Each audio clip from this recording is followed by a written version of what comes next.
Tingin yung susi na to.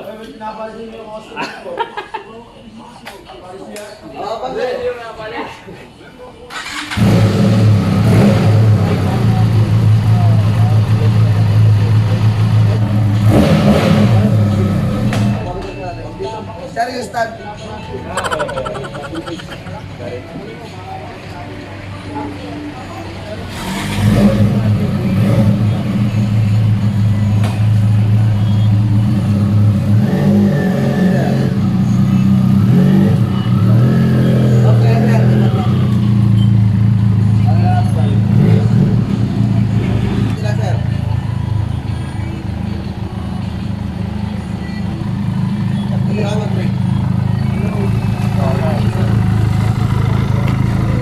First up, Benelli Leoncino 500. So, update ko kayo anong performance na to.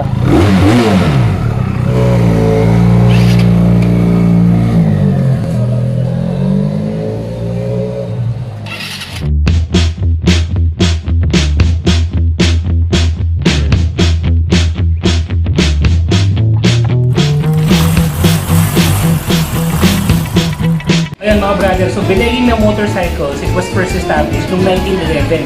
Actually, mas matagal pa to, mas matanda pa to sa Ducati. It's an Italian-based motorcycle company. Doon siya nagsimula. But eventually, Benelli is already acquired by Chang group of companies. Ang Chang naman ay isa sa mga malaking manufacturers ng motorcycle sa China. So they now own Benelli, but they still have a base or office sa Petroza, Italy. So you still maintain that Italian brand. Yan, simulan natin mga brad sa overall look. So this is again Benelli Leoncino 500. Yan. So mapansin nyo, this is a scrambler type motorcycle pero meron na siyang modern twist, ika nga. Yan. But before anything else, kung mapapansin nyo, meron siyang emblem dito. Ito, yung lion. So Leoncino stands for, or it means a lion cub. This is actually a tribute to the first Leoncino na ginawa ng Benelli after World War II. Kasi yung unang scrambler type or unang Leoncino nila, it was released in the 1950s. Yan. Tapos it also had this emblem. So, ano na ngayon? 2020 na. Yan. They are paying tribute to that motorcycle. Yan. So, just by turning it on, makikita mo may accent ang agad siya dito. Yan. All LED lights na rin yan. Yan. Signal lights. Ito medyo mushy lang.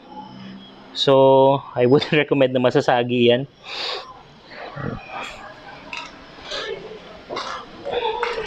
So, it's naked. It doesn't have any fairings or body kit whatsoever.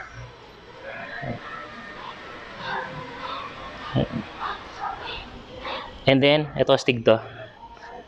Yung taillight na very simple pero ang lakas ng dating. Ito. Oh, wow! So, yun yung dating niya. So, meron na siyang single exhaust, double canister. So, for sound, no? For better sound. Yan, paparinig ulit natin sa inyo kung anong sound niya talaga. Ayan. So, very simple design yet guwapo. Ito yung sasabi natin, yung kahit na hindi masyado magpasikat, eh, mapapansin mo pa rin kasi ganda niya eh. Yeah, baby! Yeah! Puntahan naman na natin ngayon yung brakes. So brake, sa harap you have dual disc. Dual disc brake sa harap. And ito, radial calipers. Radial calipers yan, Benelli branded. So, tapos sa likod, ito yung isa niya. Tapos ito yung kabila. Ayan. Tapos sa likod, pakita ko sa inyo. So, single disc brake naman sa likod. Ito. So, both of which are ABS channeled.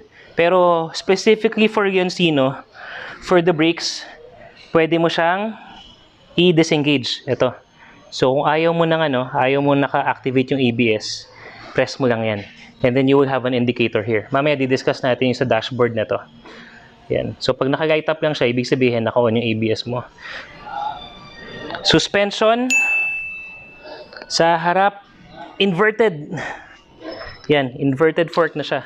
Tsaka makikita nyo, laki ng clearance niya. dito sa harap. So, you can also do a little, konting off-road lang kumbaga. Hindi siya basta-basta tutuko dito kasi nakita nyo laki ng clearance. So, ayan. And then for the shock, ayan. Tapos sa rear suspension naman niya, you have the lateral hydraulic shocks. Ito, which can easily be adjusted kasi ito yung adjuster niya. So, if in case there's a need for you to adjust yung shocks, ito lang siya. Ayan. So mga brad, tingnan naman natin ngayon yung ano niya, yung riding comfort niya at saka yung position niya. So, FYI lang, itong unit na to is a trail bike. So this is higher, yung seat height na to is higher than yung standard version ng Leoncino. Pero papakita ko pa na sa inyo. Ito siya. This is the trail bike or yung trail version kaya medyo mataas pero yung standard nito is way lower than this. So again, I am 5'10" in height. Tapos ngayon nakatiptoe ako. Ito yung brakes and gears, position ng ano mo, ng paan mo. So it's not stressful. Saka yung sukat ng gas tank hindi siya sagabal sa position ng paa mo. Another thing, wide handlebars. Basically for more control, tsaka upright riding position. So nakadiretso yung likod ko, more relaxed driving. Yan. So tingnan natin yung dashboard natin. So pakita ko lang, ito talaga, napakasimple lang naman nito pero na-amaze ako. Itong susi na to. So this one, nakita ko to sa mga high-end SUVs pero si Benelli. Ayan, diba? Astig. So, pakita ko sa inyo what we will see when we turn on the dashboard. So again, fully digital dashboard. Check engine indicator, ABS, if it's turned off or on, oil, at saka yung ano niya, yung gas indicator. Meron ka rin ditong neutral light, pero yung gear indicator mo nandito, so okay yun. You have your tachometer, you have your speedometer, temperature, engine temperature clock, saka yung gas gauge. So pretty much in one glance, it gives you the information that you need. At saka on top of that, kung kahit na sikat yung araw, hindi siya blurry, hindi siya bulag. So kita mo pa rin yung information na nandito. Now, syempre, punta tayo sa engine. Ayan. So yung engine niya, meron ka ng Leoncino logo, Benelli branded, obviously. Ayan. So 500cc. Ayan. Tapos may branding or may engrave na Leoncino. Exhaust, single exhaust, dual canister. Paparinig natin sa inyo yan. This is it. Neutral.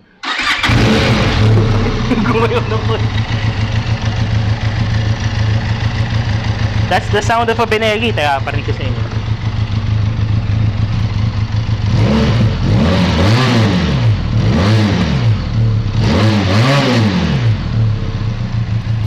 Baby.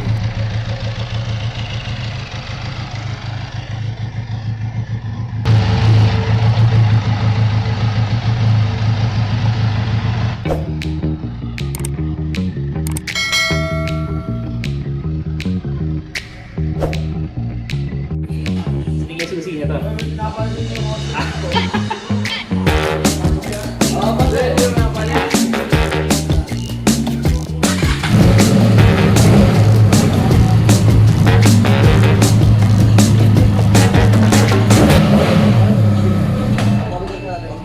Serious start.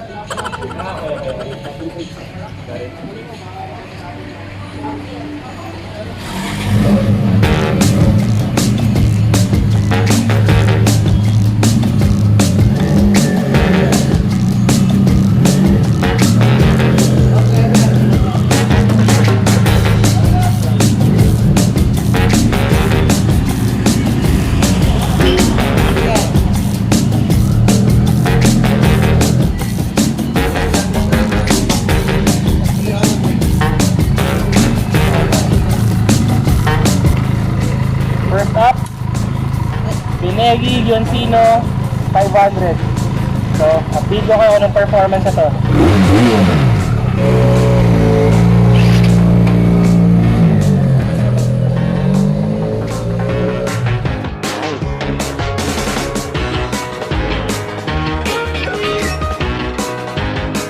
So gagamitin lang muna natin to dito.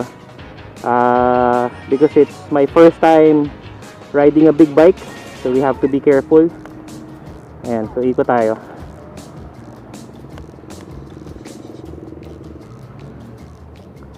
First impressions, it's not as heavy as you would think given yung frame ng bike na to. Tingnan natin yung throttle response. Yan, torquey.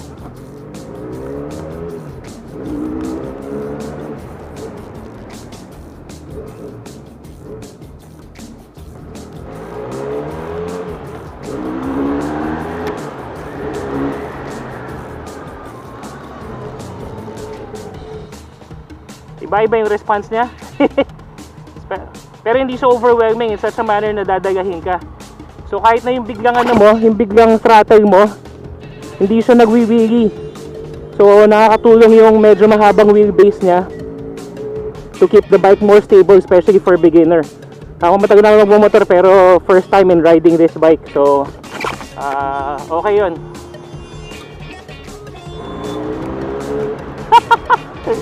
Ramdam mo yung torque, no? So apparently itong bike na to hindi siya slipper clutch mga brad. So you would really have to to use your clutch if you have to change gear kahit in high speeds.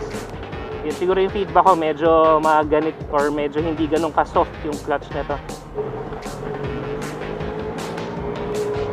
So, although yung ano niya, riding position niya upright, eto naka-straight lang, tapos yung for our height okay lang din siya.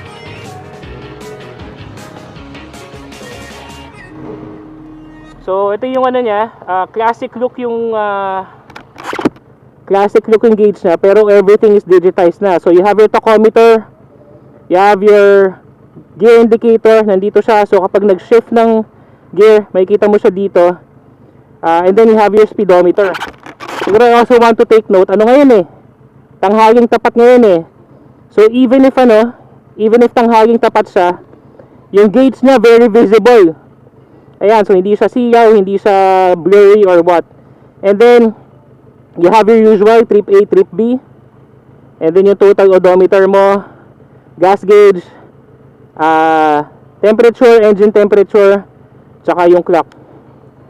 So okay siya. Yung feel niya kung titingnan nyo, medyo wide. Wide yung ano niya, yung handlebar niya. Ayan. Pero in terms of the gas tank, kita niyo yung ano, yung space, it's slick lang. But then this fits about 14 liters worth of gas. So you have good enough gas pero not spacious to the point na magiging uncomfortable yung ano mo. Magiging uncomfortable yung hita mo dito. Ayan. So ano ba, handlebar wide, yung switch just like any normal motorcycle. So you have your bright saka low beam signal lights, horn. Ayan, siguro kung bibigyan ko to, papalitan ko yun, yung horn into something better. You have your kill switch, hazard lights, meron na rin siya. Ayan, saka yung push start. So just like any other motorcycle, yung mga magbago-bago na motorcycle, wala na siyang kickstart. So siguro para sa akin, medyo downside yun, wala siyang voltmeter. So overall feel ng bike, hindi siya mabigat. Lalo na kapag umaandar na siya, since wide yung frame na to, hindi siya secluded into one ano tawag dito, poise na ganito. So mas may control ka dun sa bike. So side mirror just enough, hindi lagpas dito sa handlebar, so hindi ka mahigang sumingit-singit. And the mirrors are big enough naman for you to see what's going on at the back. Yung exhaust sound niya, ang ganda.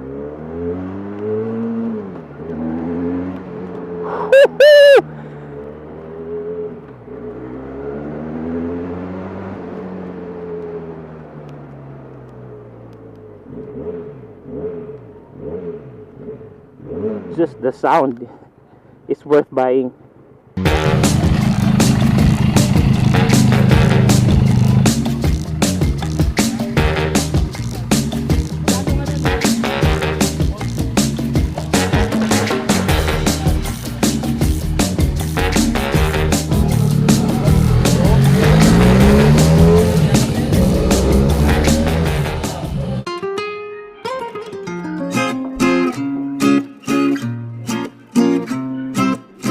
ito mismo ipapamigay natin ng EVO Helmet.